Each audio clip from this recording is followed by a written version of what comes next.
Los nuevos desayunos de Mr. Donut presentan.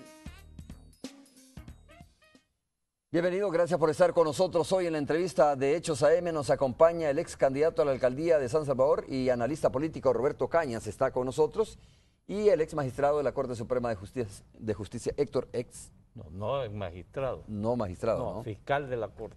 Ex fiscal de la Corte Suprema de Justicia, ¿verdad? Héctor Hernández Turcio, el doctor Héctor Hernández Turcio está con nosotros. ¿En qué fecha, época fue fiscal de la Corte, bueno, doctor Hernández Turcio? Del 93 al 94. Con mucho carácter y con mucha energía, entonces. Bueno, como siempre. Estaba joven, ¿verdad? Y con ganas de fregar a la corrupción. Muy bien. Roberto, muchas gracias por estar con nosotros. Bienvenido. Gracias por invitarme. Qué bueno siempre estar en Canal 12. Señores, dicen que el inicio es donde se le imprime, ¿no? ¿Cómo va a ser la administración? ¿Cómo va a ser la administración de las instituciones? Quiero hablar y dividir esta entrevista en tres bloques, en tres temas, mejor dicho, importantes. Uno de ellos es el arranque de la administración de San Salvador, de la actuación, ¿no?, de la Alcaldía Municipal de San Salvador, de la administración de Nayib Bukele y su Consejo Municipal, que ahora son consejos plurales, y también el tema de la beatificación de Monseñor Romero, un tema que lo tenemos ya a la vuelta de la esquina, un hecho que va a registrar el país en los próximos días. También 20 muertos diarios en el país, pues de 16 a 20, la situación lógicamente es más alarmante, hay declaraciones de distintos sectores, incluso videos de miembros de pandillas advirtiendo al gobierno, pues advirtiéndolo de las actuaciones que van a tener si no sacan del penal de máxima seguridad a los líderes de las pandillas. El gobierno ha reaccionado, entre esas cosas escuchamos decir al secretario de Seguridad que probablemente esta reacción se deba a la beatificación de Monseñor Romero, que algunos no han entendido qué quiere decir el secretario con esas declaraciones. Doctor Héctor Hernández Turcios, ha habido decisiones importantes en la Alcaldía Municipal de San Salvador en estos primeros días de administración. ¿Le parece a usted que son trascendentes las decisiones que se han tomado o no? No, bueno, yo ¿Y creo las conoce que, para comenzar, sí? Sí, conozco algunas, pero hasta este momento hay algunas que no las veo de profundidad para el caso. Con mucha bondad, Nayib Bukele dijo, bueno, voy a destituir los que están en los puestos importantes, en los puestos de confianza ejecutivos, y los demás tienen estabilidad. Para mí un craso error, porque generalmente la corrupción no se produce en esos niveles ejecutivos, ¿no?, sino que se produce en los niveles intermedios de todas las instituciones públicas. Esos que están en la parte de en medio son los que pueden hacer toda esa serie de movidas, poner multas indebidas para después cómo sacan dinero a través de negociaciones y conciliaciones, etcétera. Eso yo lo vi, pues yo lo viví en las oficinas donde he estado. Esa gente es terrible. Voy a poner un caso que pasó en la Corte, por ejemplo, el caso del famoso arquitecto Jiménez Castillo. Ahí lo quebraron mandos intermedios y son los que Nayib, no voy a decir ingenuamente, sino bondadosamente, ha querido darles permanencia. Y hay que tener mucho cuidado en gente de segunda categoría. Entonces, vi otra situación de él, también muy superficial todavía. Claro, no tiene el beneficio de la duda de que puede hacer un buen papel. El otro caso de querer, cuando se manifestó sobre los túmulos del Citrán, que fue como una idea. Que dijo que habría que estaría de acuerdo o que sería bueno pensar quitarlos, ¿no? Sí, para que todos los vehículos puedan circular por el Citrán. Sí, pero eso es indebido totalmente. Si eso es un mundo de tránsito que hay que asegurar el Citrán que tenga su propio destino, pase lo que pase. Pero meter estos tipos criminales, como son los de los autobuses, y hoy también mucho particular, lo que va a pasar es que van a destruir los buses del Citrán también. Eso me parece a mí que eso es demasiado superficial tratar así las cosas. Y vi otras cosas así como del escudo y la bandera. O subastar la camioneta del anterior alcalde, por ejemplo. Sí, eso también me pareció altamente superficial, porque allí lo que hay es un problema de de malversación de fondos. No solo es de vender la camioneta, ¿va? Porque entonces estaríamos igual al caso Selenel, ¿va? Ya pagó el Estado y entonces ¿cuál es el problema? Hay que ver esto con seriedad. Si ahí hay malversación de fondos, hay que atacar la malversación de fondos, no solo es de vender la camioneta. O subastarla. O subastarla. En el caso de las banderas y los escudos, eso es... O los cambios de calle, por ejemplo, pues que también sí, se ha dado, el ¿no? cambio de ropa. Ajá. ¿Verdad? Y el cambio de ropa a veces sale más ajada que la que tenías puesta, ¿no? Entonces, es un problema que no le veo todavía la profundidad con que él debe actuar. A mí lo que sí me pareció en su primera oportunidad de decir, voy a iluminar todo San Salvador. Sí. Pero aquí también hay que tener cuidado con eso que dijo el ministro de Obras Públicas, que él ha puesto las luces sobre la avenida Monseñor Romero 3 veces. Y que las 3 veces se han robado la totalidad de las lámparas. A lo mejor él mismo que las pone se las roba y las vuelve a poner. Entonces, así como somos de salvadoreños. ¿No? Pero entonces a Nayib hay que decirle, mira, tened cuidado con eso. Primero asegurate que el que la llegue a quitar lo agarre la electricidad. ¿Se puede ¿Se puede definir ya el estilo, el sello? ¿O todavía está muy temprano para decir cuál va a ser el estilo y el sello de la administración de Nayib Bukele? No, todavía no. No, yo todavía no le veo el empuje juvenil que él tiene, y el carácter de ser un hombre que tiene decisión de cambiar la naturaleza y la cara que tiene la ciudad de San Salvador. Ok. Vamos a ver, Roberto, ¿cuál es tu apreciación? Te comento algunos de los casos, el cambio, por ejemplo, del escudo, ¿no?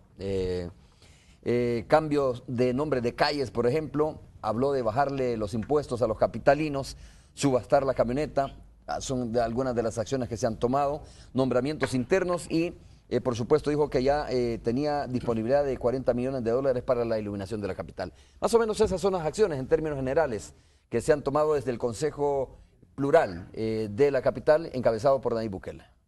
Bueno, número uno, hay que pensar en clave de transparencia. Es decir, estamos en una situación que vamos a analizar cómo se administran recursos públicos. Es la cosa pública la que vamos a discutir. Entonces la transparencia es el tema central.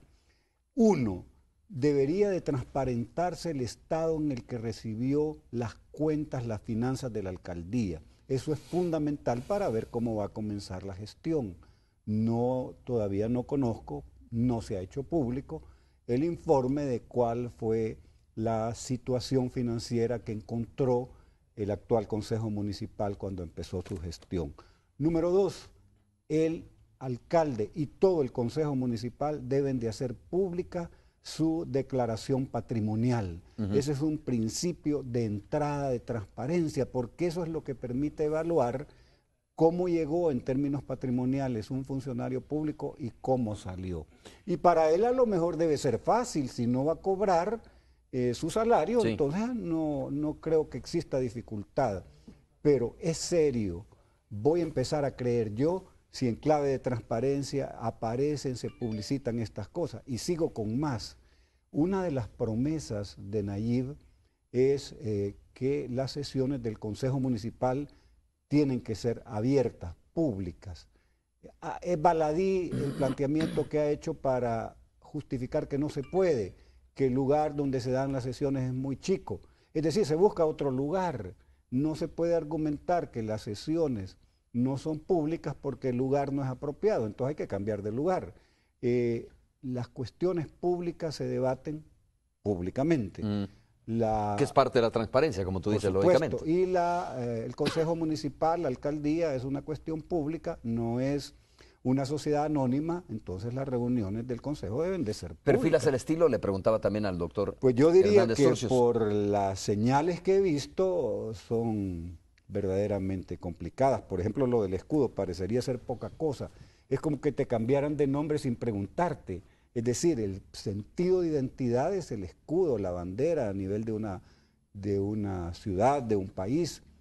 Generalmente lo aceptable en términos de cambiar el escudo es que se haga un concurso, que se convoque a los artistas de una ciudad o de un país para cambiar el escudo. Pues no se puede de la noche a la mañana venir a decir aquí vengo y este es el nuevo escudo. es bastante ofensivo para la identidad de la ciudad y deja muy mal parado el sentido de inclusión, de participación que debería tener un alcalde. Pero voy por más.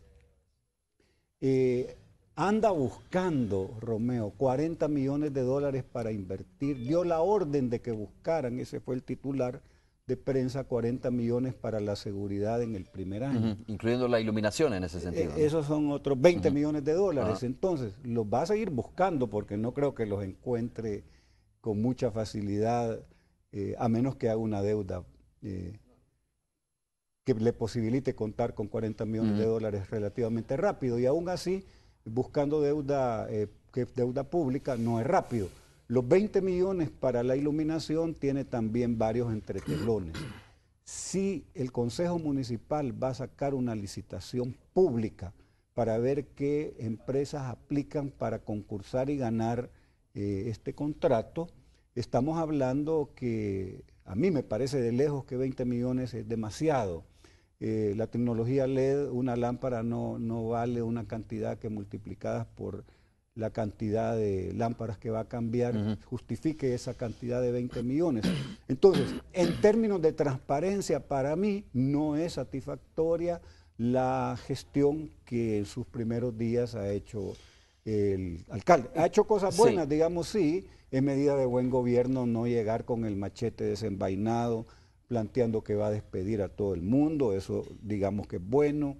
Las otras cosas son golpes de efecto, como lo de la camioneta, como cambiar las calles. Golpes de efecto, ¿cómo se explica de eso? efecto publicitario, pues, si yo, el tapabocas universal de Nayib Bukele es que no va a cobrar el cheque, y parecería ser que esa es la patente de corso que le permite hacer cualquier cosa. Es decir, yo me permito y tengo licencia para hacer cualquier cosa porque no voy a cobrar, y mi hermano va a ser mi secretario y también no hay problema porque no va a cobrar, y mi primo va a ser no sé qué, y no hay problema, no hay conflicto de intereses porque tampoco va a cobrar. Los desplantes del actual jefe del CAM son de antología, pues. ¿Desplantes? ¿En qué sentido? Desplantes, llegar armado a reuniones ¿Del Consejo? No sé si del Consejo. No del Consejo, sino del CAM como tal, ¿no? No de una reunión de sindicatos, es decir, verdaderamente en cualquier institución gubernamental seria que se respete, un desplante de esa naturaleza no solo es un llamado a Roberto, atención. ¿cómo ves el hecho de que Nayib, digamos, trate de distanciarse de algunas situaciones de algunas situaciones del gobierno, como por ejemplo, ya lo mencionaba el doctor Héctor Hernández Turcio, ¿no? En el tema del Citrams, cuando el Ejecutivo y por supuesto el Ministro de Obras Públicas han defendido a capa y espada el Citrams como tal, pues Nayib Bukele dice hay que votar lo que son los separadores para que puedan circular más bien los vehículos particulares o todo el tráfico por los carriles del Citrams también. En términos de política hay el nivel público y el nivel privado. Yo pienso que un político que se respeta agota el nivel privado. Yo, si fuera alcalde, hablaría con el ministro de Obras Públicas y le plantearía las ideas que yo tengo para mejorar la vialidad en San Salvador. Solamente que no haya llegado a algún acuerdo con el ministro de Obras Públicas, al quien le compete el tema del Citrams, entonces me iría a lo público a hacer juicios en relación a lo que debería de hacerse y no se hace. Entonces no entiendo pues esa lógica de irse directamente primero a lo público. ¿Con qué sentido? ¿Por qué no agotó la instancia privada con el ministro? Le preguntó si se podía, que él sugería, porque no puede él tener ahí capacidad de decidir en el tema del Citrams. Y después, si no se puso de acuerdo, si hubo alguna contrariedad en la discusión alcalde-ministro, entonces se vale ir a lo público y señalar esas medidas que él ha planteado. Entonces hay mucho de marketing político en esto, de recursos que digo que son efectistas por eso, porque distraen, llaman la atención y no se concentran en el fondo. En el fondo es la transparencia. Si no, veámonos en el espejo chileno. La actual presidenta de Chile, Michelle Bachelet, bajó completamente su popularidad porque el hijo de ella estaba inmiscuido en temas de bienes raíces. El tema de Guatemala es harto elocuente. Hay 70,000 de la personas vicepresidenta, por la corrupción. Entonces la transparencia es clave. Mira, solo quiero agregar algo. mucha gente no sabe, pero yo lo sé y lo afirmo. Por la pista donde pasa el Citrán, en la noche, ante la ausencia total de la policía de tránsito, de quien sea, sirve para hacer carreras de carros, para hacer carreras de motos. Entonces, este es un caos. Es que aquí se debe poner de acuerdo, como dice Carlos, todo el mundo en lo privado, para después en lo público decir, mire, está sucediendo esto y tenemos que ponerle paro a esta situación. Porque ya con toda desvergüenza, la gente tiene temores de las carreras que realizan ahí. En las pistas del Citrans, en las carreteras del Citrans. Sí. O sea que eso es algo grave. Y hasta están asegurados porque van y no pasa nada. ¿Ah? Como está dedicado. Sí, está delineado ahí, por ahí corre. Así es que lo quiero dejar como una protesta del abuso de los salvadoreños, que cada vez somos más desgraciados porque no se hace lo que se debe. Pareciera, hacer. doctor, que, o debería de ser así para algunos, ¿no? Que como el actual alcalde es del mismo partido político que el Ejecutivo, no habrá mayores confrontaciones, no habrá mayores problemas, habrá cooperación, etcétera, ¿no? Pero digo, estas declaraciones de alguna manera se desmarcan, se distancian de algunas cosas que viene haciendo el Ejecutivo. Nayib Bukele ha sido crítico siempre del tema del Citrans, lo dijo cuando fue candidato y lo ha dicho ahora, ¿no? De ese y otros temas también. Sí, pero es manejo de medios, es declaración. Lo que resuelve el problema es hablar directamente con el ministro y decirle cómo podemos trabajar juntos para resolver esto y no irse a los medios a hacer declaraciones. Entonces, eso es lo que sorprende. El que no se nota que se agote la instancia de la política de lo privado en los despachos, en las oficinas de los funcionarios y después irse a la prensa. Entonces, en términos mediáticos, por supuesto que da una imagen que llama la atención, que toma distancia del gobierno y que eso además es popular porque alguna gente siente simpatía por alguien que le discute al gobierno. Hay que decir otra cosa, si ataca el Citrán la derecha, y Arena ataca el Citrán porque es una obra de la izquierda del FMLN. Pero, por ejemplo, hace poco acaban de salir noticias de una obra que no se puede hacer, no la pudieron hacer funcionar, no se puede hacer funcionar y se está desquebrajando cuando ya hay fisuras y rupturas en el puerto de la Unión. Algo gravísimo. O sea, se está deteriorando el puerto. Pero ahí no lo atacan, ¿va? Ni los medios, simplemente sale una noticia corrida. Entonces, hay que tener mucho cuidado de que por estar atacando el Citrán, no se atacan las obras que hicieron los areneros, como el Chaparral, donde ni agua hay ya, y las fisuras que se le están abriendo al puerto de la Libertad, de la Unión. Doctor, 3 años son pocos, parece pocos, ¿no? Cuando se trata de transformar la capital, de transformar San Salvador, pero lo ha dicho el actual alcalde, ha dicho que está seguro que en 3 años se van a ver los cambios en San Salvador. ¿Cree usted que es posible en términos de tiempo? Bueno, hacer una transformación en la capital, términos de 3 años, digo, ¿no? Es que una ciudad como San Salvador, tan destruida, tan sucia, de alguna manera se pueden hacer obras cosméticas, ¿verdad? No hay que negar que el doctor Norman Quijano arregló varias zonas, eso no es innegable. Pero Nayib creo yo que tiene una visión de toda la capital, ¿verdad? Algo hipotéticamente asombroso que él se atreva a decir que va a cambiar toda la capital. Sin embargo, iluminar, aunque como dice Roberto, hasta ahora es una publicidad, conseguir ese dinero. El solo iluminar, vamos a iluminar lo feo que es San Salvador en este momento. Le vamos a dar luz a lo horroroso que estamos. Pero es necesario iluminarla, pero es necesario, por ejemplo, el famoso centro histórico, que nadie lo puede arreglar, ¿verdad? Es necesario, y lo peor que en la campaña, él se comprometió a no tocar nada de esas infraestructuras que se han ido haciendo ahí. Y dice, lo único que voy a hacer es, no las voy a quitar, pero voy a hacer más bonito esto. Eso es algo grave, ¿verdad? Decir eso. Es igual a esa policía montada que es de la PNC, ¿verdad?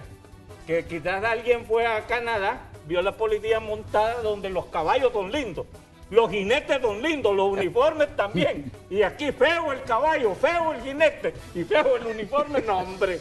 ¿Ah?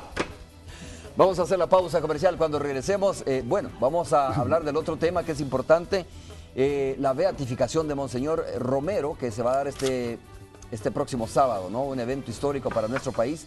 Bueno, y de repente es importante decir qué mensajes trae esto. Algunos dicen que tiene que ser un mensaje de unidad, de esperanza, y otros han comenzado a decir, ¿y qué pasó con las investigaciones en torno al caso Monseñor Romero? Hacemos la pausa, regresamos.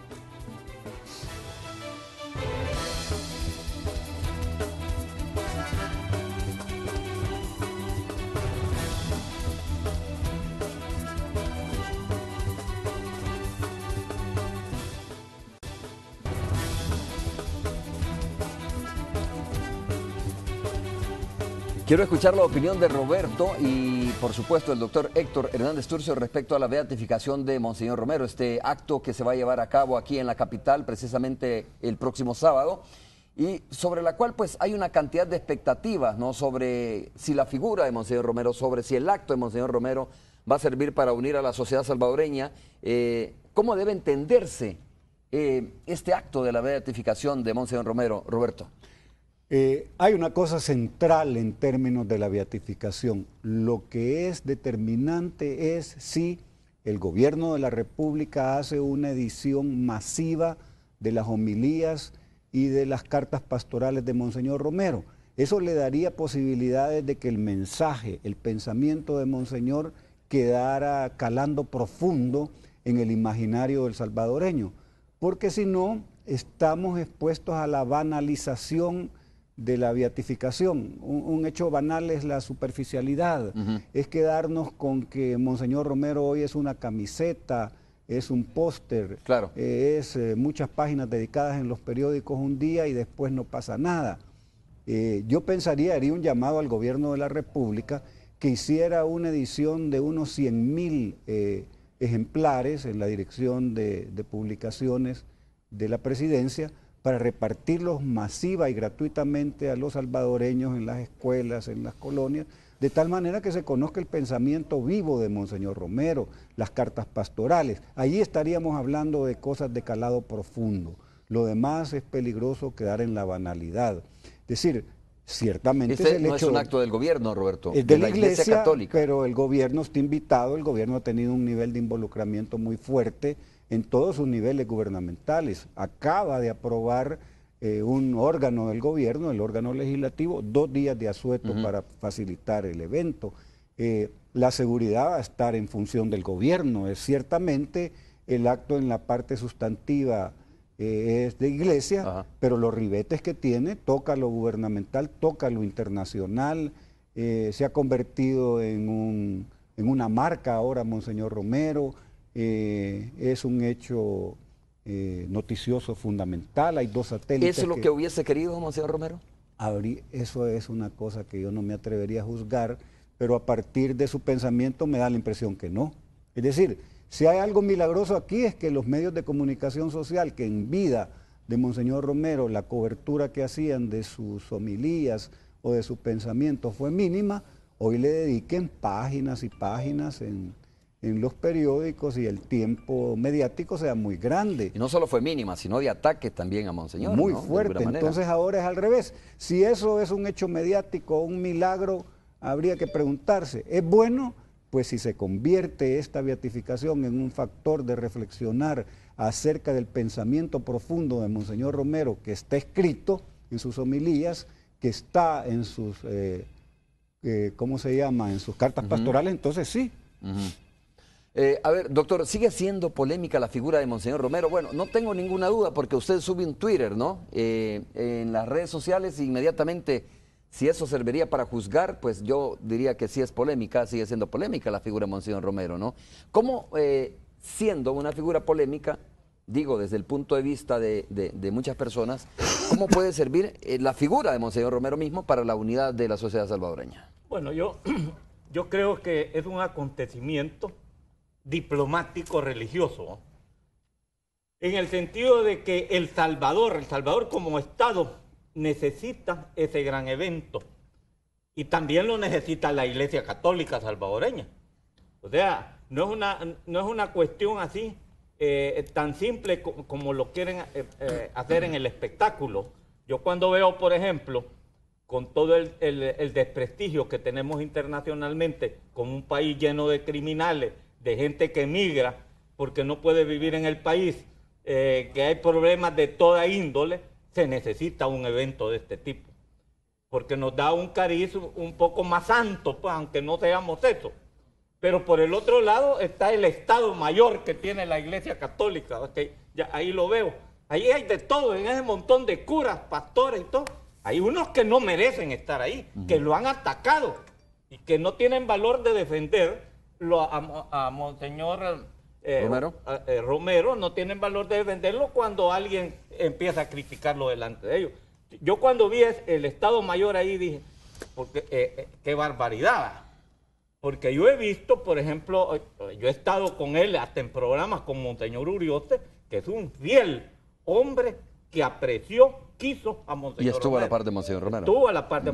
Igual el padre Pero hay Luis otros que no, Delgado, dice usted. igual Luis, padre Luis de la Chacra, que Ajá. yo he platicado con ellos y tienen una visión de una santificación que ya voy a explicar que no tengo yo. Para mí, Monseñor Romero es un gran hombre, un gran salvadoreño, un hombre valeroso, osado, que enfrentó el poder militar y el poder económico. ¿Y usted siempre pensó así, doctor Héctor Sí, Hernández Turcios? yo siempre pensé, ¿Sí? ¿cómo era él? Ahora, yo no soy partidario de santos y profetas, eso no lo creo yo.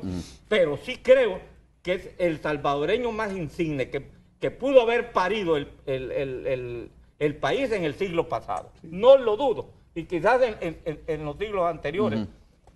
Porque tener esa valentía que él tuvo y ofrecer su vida públicamente, como lo digo, eso no cualquiera. Y realmente la ofreció. Y es que si todos estuviéramos de acuerdo en que los que lo ven como santo, como profeta, como gran hombre, como lo veo yo, no tendría valor esa figura. Tiene valor precisamente porque lo atacan, porque lo desprecian, porque lo insultan. Ese es el valor que tiene un hombre que vale. Cuando todos están de acuerdo con uno, no vale. No vale. Sí, es hasta bueno que a uno lo desprecien y lo odien. ¿Me entienden? Por eso yo al pueblo católico le digo, realmente el Salvador necesita esa figura desde la perspectiva de la religión católica, porque los católicos, que fue el origen de esta nación, Sí. el catolicismo siempre se distinguió por creer que las buenas obras eran las que salvaban. Usted dice que algunos no merecen estar ahí. Algunos en ese acto de beatificación. Puede ser parte de un milagro, ¿no? Que aquellas personas que, como dice Roberto, de repente, durante la guerra, el conflicto armado, durante la vida de Monseñor Romero, le atacaron, si hacían publicaciones no era para destacar su obra, sino más bien para atacar su obra, pues ahora son parte, digamos, de este concierto de personas que reconocen el legado de Monseñor Romero. Perdón. Solo muy brevemente. Atrás de esto está la geopolítica vaticana. Es decir, hay que ubicar que hay un papa latinoamericano que le pone énfasis a la beatificación. De otra manera no se podría explicar la beatificación. El papel activo de Cuba en su acercamiento con Estados Unidos tiene que ver también con la política exterior vaticana. O sea que esto tiene una geopolítica atrás. Solamente para dejarte, pues, te interrumpí en ese sentido para poner más... Bueno, yo estoy de acuerdo en eso, correcto. Por ejemplo, Juan Pablo II, los países más católicos de América Latina es Brasil y México. Y Juan Pablo II inteligentemente hacía santos a cada rato en todos los pueblos de México, igual en los del Brasil, porque es para unificar la religión católica, no para reunificar el país como nos quieren hacer ver aquí. Aquí el país no se va a unir ni va a buscar la paz única y exclusivamente por ese acto. Oiga, estoy recibiendo un Twitter de una persona que me parece muy razonable y sensato. Lo que dice Monseñor Romero no es polémico. Los polémicos somos todos los salvadoreños que parece que nos gusta tomar bando siempre. ¿Y por qué no hacemos una cátedra de Monseñor Romero? Y abrimos un debate acerca de sus homilías o de sus cartas pastorales, y en las escuelas quizás no por el carácter laico del Estado, pero encontramos un espacio, si ese es el tema, de poder estudiar la obra, porque lo demás es banal. Para mí eso debe quedar absolutamente claro. Hay una expresión de Jesús que quizás cabe en Monseñor Romero. Jesús dijo en una ocasión, nadie es mejor amigo de los demás si no da la vida por él. O sea, la demostración de ser amigo de un pueblo, de una nación, de los pobres, como a donde se dirigía él, es que ofreció su vida. Y eso lo sentó Jesús. El mejor amigo es el que puede dar la vida por ese amigo. Entonces, acuérdate tú que esas frases se introyectan en uno. Sí. Y uno dice, bueno, si soy, tengo que actuar así. Doctor, es capítulo cerrado y así lo perciben algunos sectores, creo yo, o por lo menos, si no lo perciben, así quisieran que fuese, ¿no? Pero, es capítulo cerrado el tema de la investigación de Monseñor Romero. No, solo déjame ver una cosa. Lo que sí no creo tampoco, esa paja que andan diciendo los curas, de que eso nos va a llevar a la paz, ese acto nos va a llevar a la paz, eso no es cierto. No es cierto. Ni porque haya San Romero nos va a llevar a la paz. Eso no es real. No nos engañemos. Ahora, en la lógica del Salvador, las cosas pasan muy rápido y la memoria histórica es muy corta. Esto tiene mucho ocupamiento, cobertura mediática. Yo no estoy tan seguro que dentro de 6 meses o un año otra vez tenga la misma cobertura. O sea, eso hay que tenerlo muy claro.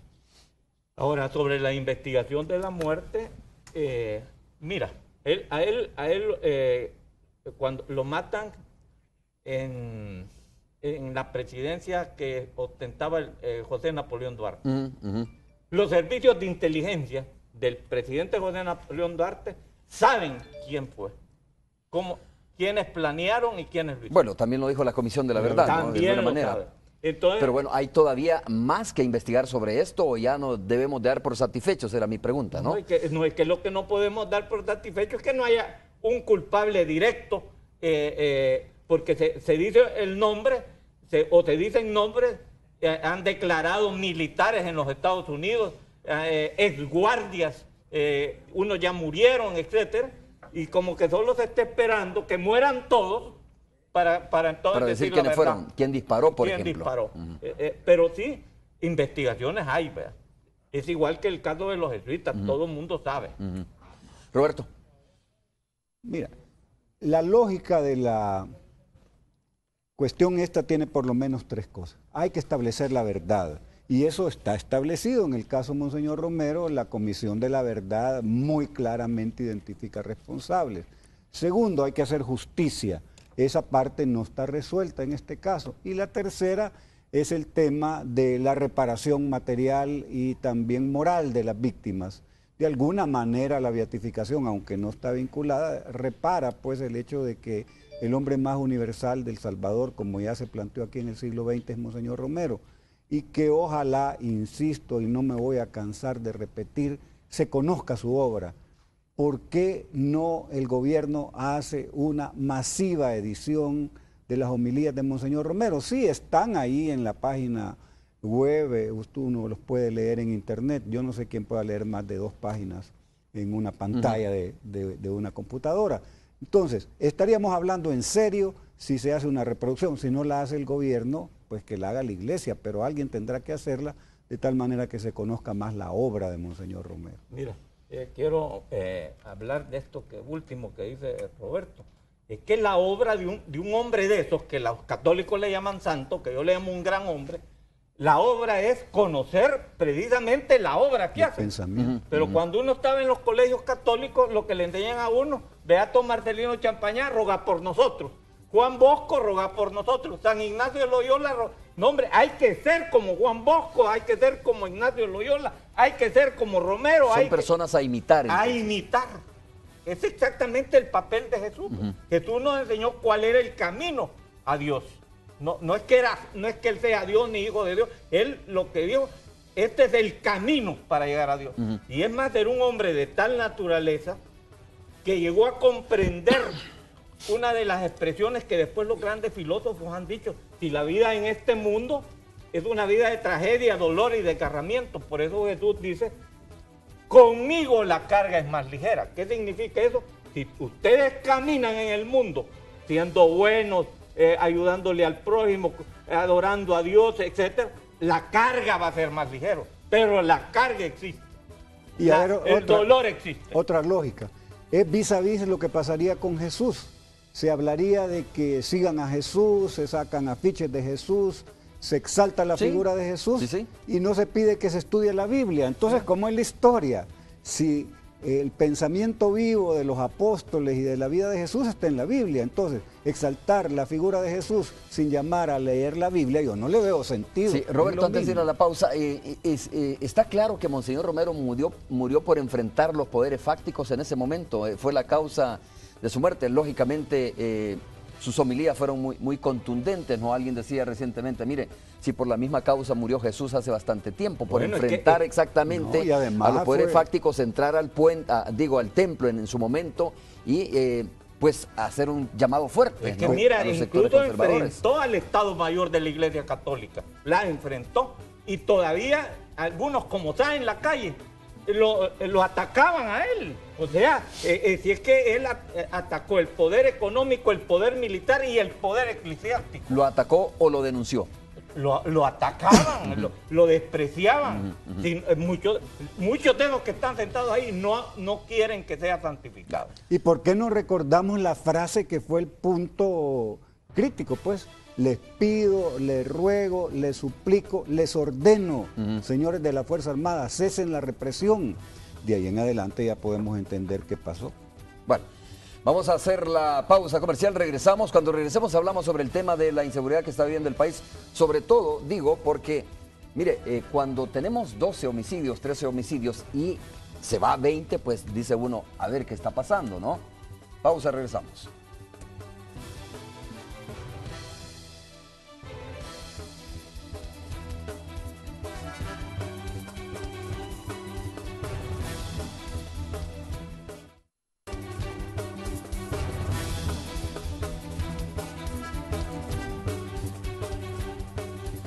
La subida de la cantidad de homicidios en nuestro país tiene diferentes lecturas, ¿no? Dependiendo del ojo con que se vea, con el cristal o con el lente que usted lo quiera ver. Algunos dicen que se trata de una reacción normal de las pandillas, doctor Héctor Hernández Turcios, una reacción normal de las pandillas cuando se les ataca. Usted cuando despierta el monstruo y lo toca, pues lógicamente el monstruo va a tener alguna reacción. La más reciente es que, pues, esta reacción tiene que ver con el traslado de líderes a los centros o los cabecillas al centro de máxima seguridad. Y más reciente se conoció esta posición probablemente se deba al tema de la beatificación de Monseñor Romero. De todas formas, los homicidios se han disparado a 20 en los últimos días, ¿no? Prácticamente. Bueno, hay algunos filósofos políticos que dicen que todo está determinado por la economía. O sea que lo más determinante en la vida social es la economía. La economía de El Salvador es una economía criminal. En cualquier lado donde uno la vea, criminal. Criminal es estar extorsionando. ¿Criminal por qué? ¿O en qué sentido? Bueno, es que lo que pasa es que aquí en El Salvador tenemos un concepto de crimen como solo de matar. Sí. Pero criminal es todo lo que es ilegal, indebido, impropio. La extorsión goza de eso. Pero también goza de eso, de una economía criminal que se basa en el fraude, en no pagar impuestos, en pasar las aduanas sin pagar nada. Todo eso es una economía criminal. El Salvador vive con una economía criminal. Claro, es como pensar que la violencia solo se ejerce desde el punto de vista de tener un arma y dispararla, ¿no? Sí, no es eso. Entonces, cuando tenemos una economía de ese tipo, el corolario es tener esa cantidad de gente propensa a seguir con esa vida. Nosotros no vamos a parar esto mientras no tengamos un poco de decencia para vivir. Entonces, solo fíjate tú, aquí en El Salvador, ni siquiera las telefónicas que son transnacionales cumplen con la ley, ni siquiera le hacen caso al señor ministro de Seguridad, ni al flamante comisionado de seguridad, de que se paren las llamadas. No se ha podido parar. Ya nos estamos poniendo de acuerdo. Hoy dicen que la CIGET está haciendo un reglamento. Si aquí no necesitamos leyes ni reglamentos, aquí necesitamos que las cosas se hagan. Y necesitamos en el otro lado que los que tienen que pagar impuestos, paguen impuestos, para satisfacer las necesidades de los hospitales, etcétera, etcétera. Entonces vivimos una economía altamente criminal, no de matar, sino de abusar de los demás. Unos de una manera, otros de otra manera.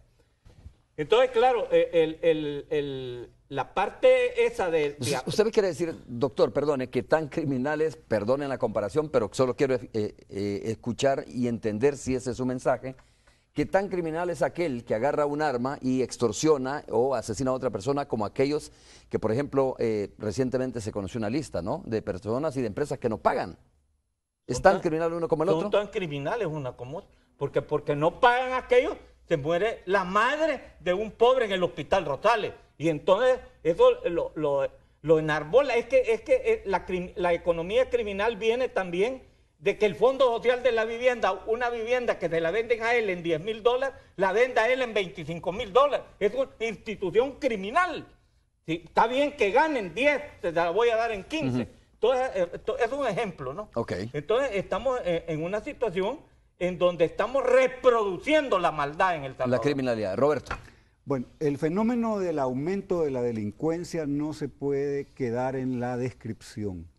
Es fundamental para empezar a salir adelante en el tratamiento de la delincuencia que cuando se discuta acerca de la delincuencia se analice los antecedentes que generan la delincuencia, el contexto en el que se da la delincuencia, las soluciones que pueden existir y fundamentalmente sus causas. Entonces nos quedamos en la apología de la delincuencia, en el muertómetro, en las estadísticas de los fallecidos, en el dolor que refleja una persona que es víctima. Mientras no salgamos de la descripción es muy difícil poder superar esta situación. Número 2, no es posible pensar que con las medidas de control y represión del delito se pueda superar esta problemática. La estrategia, se ha dicho N veces, es integral. A la par de las actividades de control y represión deben de desarrollarse actividades de prevención, de atención a las víctimas, de reforma del sistema judicial, de otra manera esto de reinserción de los delincuentes. Si no hay de esto, tampoco puede pensarse que se lograrán situaciones de solución al problema de la delincuencia. El plan seguro, vaya. Entonces la alternativa es un plan, hay una comisión o consejo, como se llame, crea un plan y está listo. El Salvador Seguro, sí se llama el documento. ¿Dónde está el dinero? Es decir, porque cualquier medida de política pública no es viable si no hay recursos.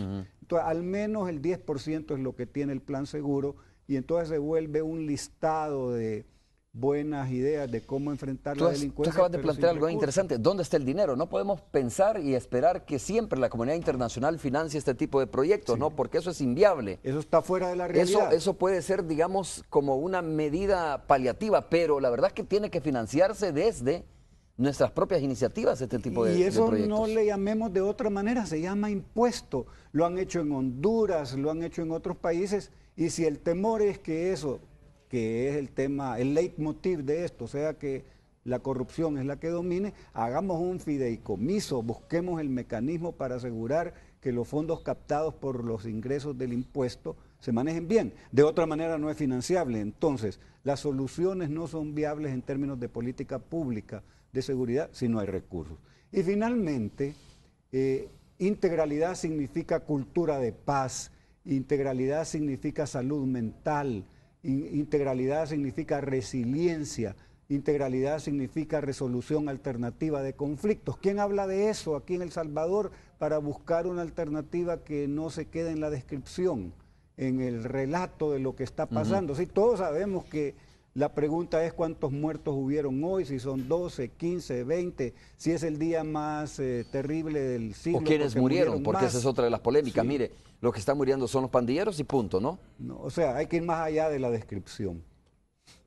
Bueno, ok, vamos a ir en breve al enlace con la radio 109, me avisan cuando estemos listos. Finalmente, doctor Héctor Hernández Turcios, siempre como lo consultamos, ¿no? La expectativa, ¿cuál es realmente la ruta que usted le ve para ir saliendo de la delincuencia? Más allá de lo que dice Roberto, que es importante, el tema de la reinserción, el tema de atacar frontalmente la delincuencia, ¿no? Pero en todo esto también hay un manejo político, ¿no? De diferentes sectores, sobre todo los partidos políticos, que al final no quieren coadyuvar al esfuerzo, sino más bien sacar raja política de un tema que nos está afectando a todos. Bueno, hoy mundialmente el mundo entero se está destrozando, ¿va? Se está fraccionando. Ajá. Y entonces la culpa se le echan a los políticos. Y nosotros también tenemos que ser Culpar a sinceros de que los políticos son los que crean esta serie, o sea, aumentan y fomentan esta situación también, ¿verdad? Porque tienen actos que son repugnantes. Entonces, toda esa serie de cosas va creando una animosidad negativa para la sociedad. Yo, por ejemplo, voy a citar, porque esto es real. A mí me invitó un profesor de Sonsonate, el director del Colegio Salarrué, para que me diera cuenta cómo construían en tiempos del coronel Osorio. Yo no soy antimilitarista. Un buen militar vale la pena como un buen civil, un buen cura, etcétera. Y me llevó a enseñar lo que se llamaban complejos educativos. Ahí están intactos los complejos educativos que hizo el Estado y gobierno del coronel Óscar Osorio, para que me diera cuenta cómo todas las escuelas que se hicieron en los periodos de Arena, con la empresa privada o con ingenieros de forma independiente, se están cayendo. ¿Cómo es posible que aquello hace 70 años permanece intacto y las que hicieron hace 10 años, 15, ya no sirven? Ya no sirven. Pero Nayib ha anunciado que va a hacer una obra por día, entonces eso suena muy parecido a Fidel Sánchez Hernández, de una escuela por día. Ajá. Imagínate tú. Pues sí, pero ahora, entonces, ¿qué es lo que sucede? Que estamos, como dice unos que escriben, una persona que escribe en el periódico, Rodríguez Lausel, ¿verdad? El doctor Rodríguez No, Lausel. el hermano. Sí, sí. Rodríguez Lausel, okay. Este es un país al revés, ¿verdad? ¿Me entiendes? Vivimos en una situación en donde lo que parece bien hecho no tiene coincidencia, ni el valor económico, ni siquiera la situación en que se hicieron aquellas. Bueno, tú tienes, para poner rápidamente el caso de la colonia Centroamérica y de todas las colonias que hizo ese hombre, ahí están. Bien construidas. Bien construidas, no pasan de moda. ¿Cuál empresa privada ha hecho una cosa así? Vamos a ir al enlace con la Radio 109. Tony Cabezas está listo para conversar también con nosotros esta mañana. Tony, adelante. Puma, Ion Diesel, ultra bajo en azufre, presenta. Hey. ¿Qué tal, Tony? ¿Cómo estás? Ahí te veo ya en pantalla, Tony. Ahí nos quedamos, Ana Vilma. Ajá. Hola, qué gusto. Gracias a Puma este contacto y un saludo para el doctor Hernández Turcios. Estoy viendo ahí a Roberto Cañas también. Correcto. Tus invitados. Sí. Está con nosotros Ana Vilma Escobar, diputada de Arena, vicepresidenta de la Asamblea Legislativa también. Y ella decía, bueno, voy a asistir al evento de beatificación de Monseñor Óscar Arnulfo Romero. Es un evento importante, un evento histórico. No sé, Roberto, doctor, si van a formar parte de esto. Si van a ir, querés decirles, ¿no? Sí, pregunto. Roberto. Invitado formalmente no, por supuesto voy a acompañar, es el hecho más importante de este año y a lo mejor de esta década, y por supuesto es importante para el país.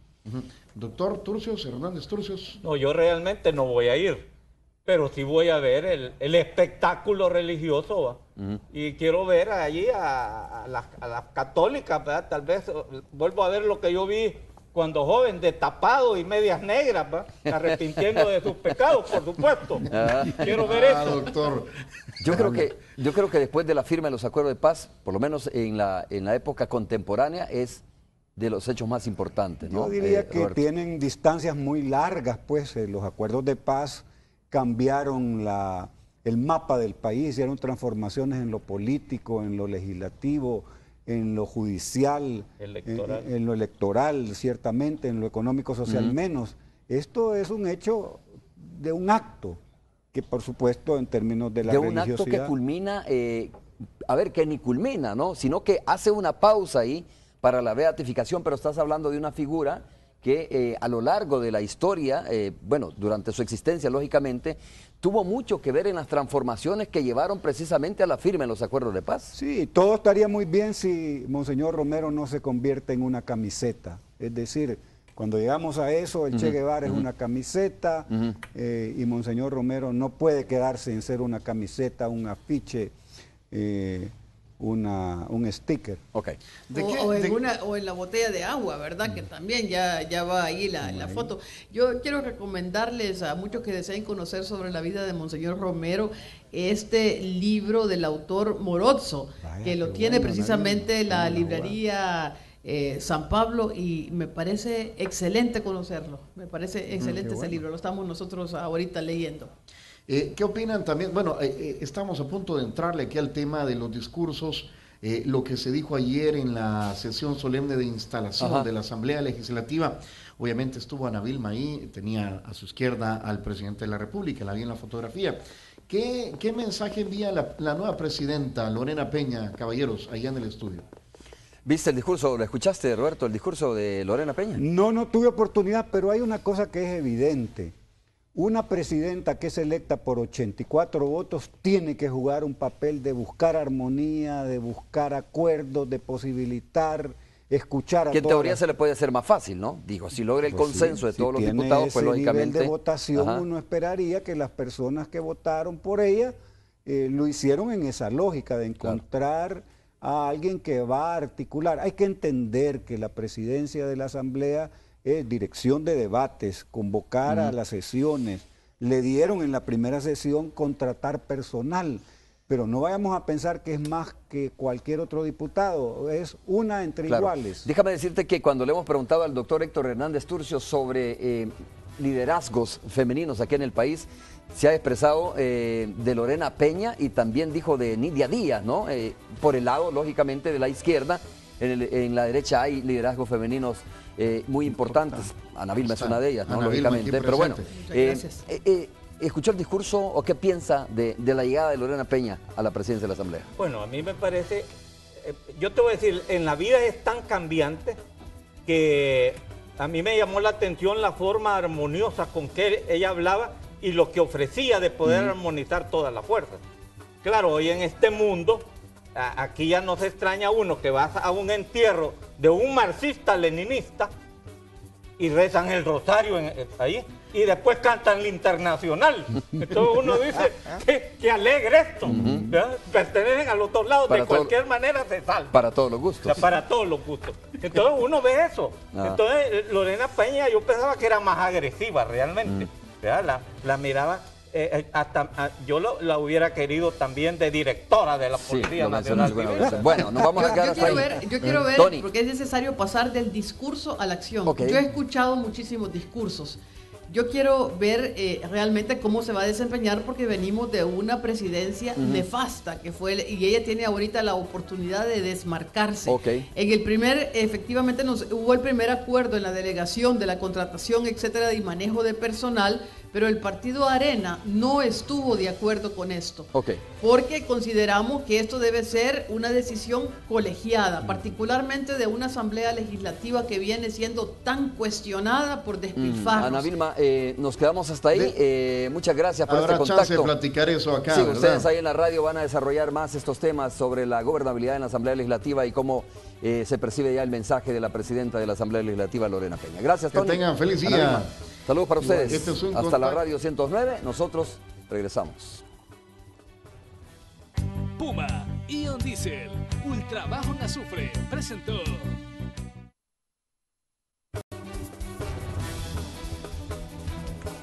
Gracias por habernos acompañado, Roberto, muchas gracias. Doctor Héctor Hernández Turcio, también muchas gracias por haber estado con nosotros. Un gusto. Feliz día. Nos vemos el día de mañana. Mañana es jueves ya, ¿verdad? Mañana es jueves. La invitación es a las 5:30, es todo. Buenos días.